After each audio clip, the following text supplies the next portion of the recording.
Good morning. Thank you all for being here today. I'm Francis Collins, Director of the National Institutes of Health, NIH, and I am proud to have the honor of welcoming you here to the East Room of the White House for a very special scientific announcement by the President. Investing in biomedical research is one of the wisest choices we can make as a nation.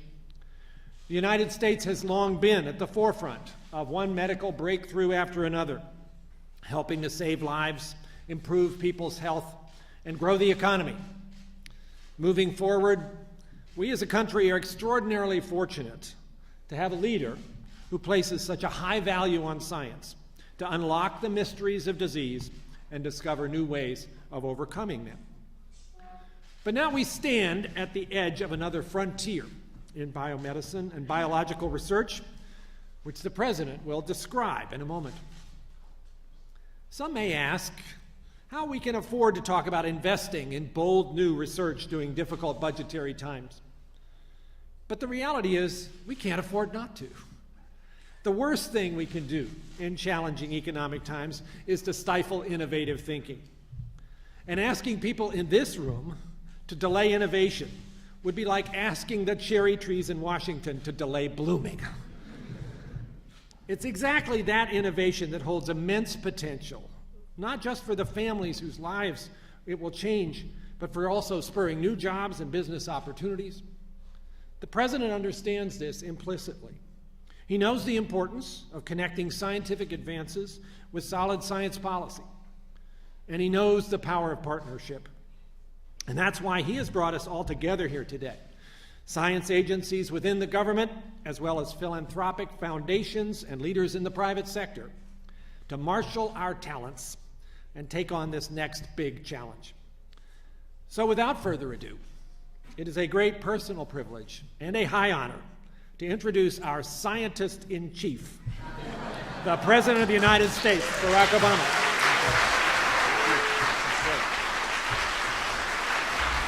Thank you. Thank you. Thank you so much. Thank you, everybody. Please have a seat. Well, first of all, let me thank Dr. Collins, not just for the introduction, but for his incredible leadership at NIH. Those of you who know Francis also know that he's quite a gifted singer and musician, so I was asking whether he was going to be willing to sing the introduction, and he declined, but his leadership has been extraordinary, and I'm glad I've been promoted to scientist-in-chief. Given my grades in physics, I'm not sure it's deserving, but I hold science in proper esteem, so maybe that gives me a little credit. You know, today I've invited some of the smartest people in the country, some of the most imaginative and effective researchers in the country, some very smart people, to talk about the challenge that I issued in my State of the Union address: to grow our economy, to create new jobs, to reignite a rising, thriving middle class by investing in one of our core strengths, and that's American innovation. Ideas are what power our economy. It's what sets us apart. It's what America's been all about. We've been a nation of dreamers and risk takers, people who see what nobody else sees sooner than anybody else sees it. We do innovation better than anybody else, and that makes our economy stronger. When we invest in the best ideas before anybody else does, our businesses and our workers can make the best products and deliver the best services before anybody else. And because of that incredible dynamism, we don't just attract the best scientists or the best entrepreneurs. We also continually invest in their success. We support labs and universities to help them learn and explore, and we fund grants to help them turn a dream into a reality. And we have a patent system to protect their inventions. And we offer loans to help them turn those inventions into successful businesses. And the investments don't always pay off, but when they do, they change our lives in ways that we could never have imagined. Computer chips, GPS technology, the internet. All these things grew out of government investments in basic research, and sometimes, in fact, some of the best products and services spin off completely from unintended research that nobody expected to have certain applications. Businesses then use that technology to create countless new jobs. So the founders of Google got their early support from the National Science Foundation. The Apollo project that put a man on the moon also gave us, eventually, CAT scans. And every dollar we spend to map the human genome has returned $140 to our economy. $1 of investment, $140 in return. So Dr. Collins helped lead that genome effort, and that's why we thought it was appropriate to have him here to announce the next great American project, and that's what we're calling the Brain Initiative. You know, as humans, we can identify galaxies light years away.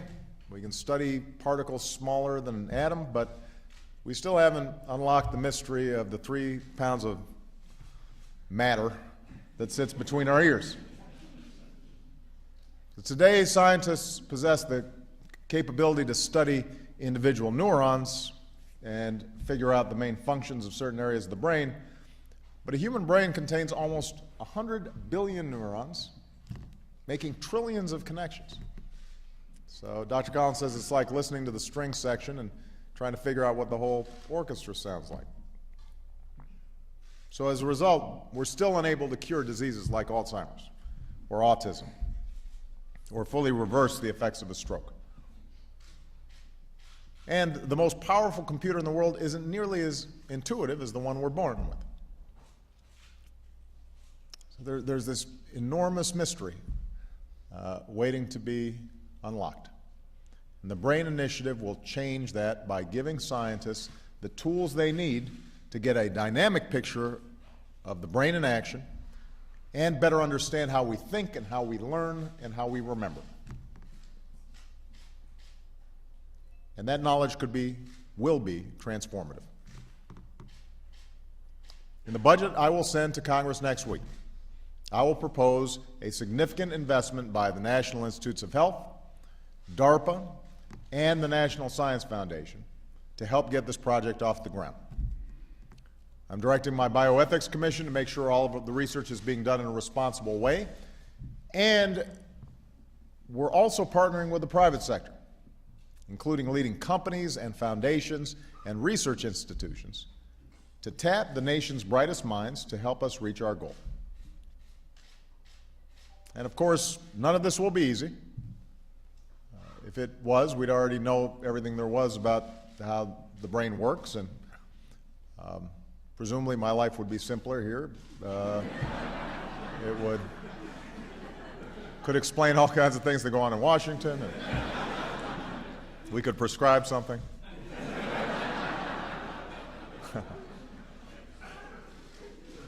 So it won't be easy, but think about what we could do once we do crack this code. Imagine if no family had to feel helpless watching a loved one disappear behind the mask of Parkinson's or struggle in the grip of epilepsy. Imagine if we could reverse traumatic brain injury or PTSD for our veterans who are coming home.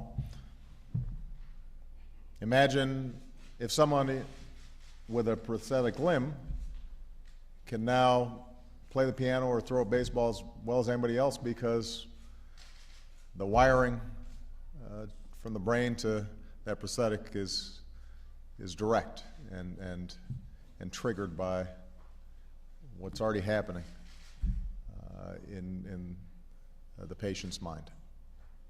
What if computers could respond to our thoughts, or our language barriers could come tumbling down? Or if millions of Americans were suddenly finding new jobs in these fields, jobs we haven't even dreamt up yet because we chose to invest in this project. That's the future we're imagining. That's what we're hoping for. That's why the BRAIN Initiative is so absolutely important, and that's why it's so important that we think about basic research generally as a driver of growth,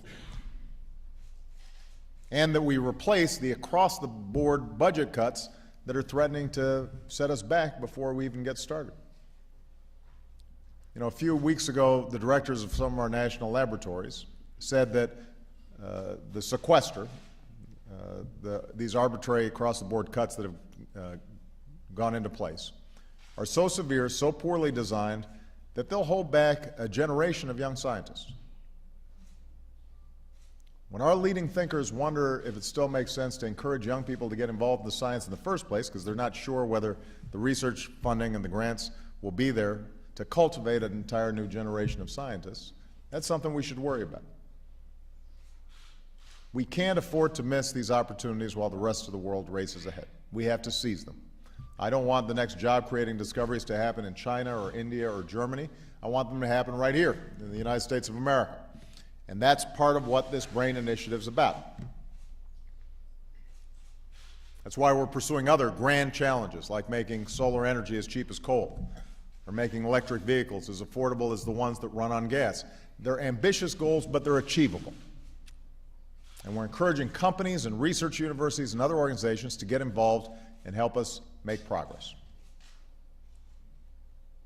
Now, we have a chance to improve the lives of not just millions, but billions of people on this planet through the research that's done in this BRAIN Initiative alone. But it's going to require a serious effort, a sustained effort. And it's going to require us as a country to embody and embrace that spirit of discovery that is what made America America. Now, the year before I was born, an American company came out with one of the earliest mini-computers. It was a revolutionary machine, didn't require its own air conditioning system. That was a big deal. It took only one person to operate. But each computer was 8 feet tall, weighed 1,200 pounds, and cost more than $100,000. And today, most of the people in this room, including the person whose cell phone just rang, have a far more powerful computer in their pocket. Computers have become so small, so universal, so ubiquitous, most of us can't imagine life without them. Certainly, my kids can't. And as a consequence, millions of Americans work in fields that didn't exist before their parents were born. Watson, the computer that won Jeopardy, is now being used in hospitals across the country to diagnose diseases like cancer. That's how much progress has been made in my lifetime and in many of yours. That's how fast we can move when we make the investments. But we can't predict what that next big thing will be. We don't know what life will be like 20 years from now, or 50 years, or 100 years down the road. What we do know is if we keep investing in the most promising solutions to our toughest problems, then things will get better. I don't want our children or grandchildren to look back on this day and wish we had done more to keep America at the cutting edge. I want them to look back and be proud that we took some risks, that we seized this opportunity.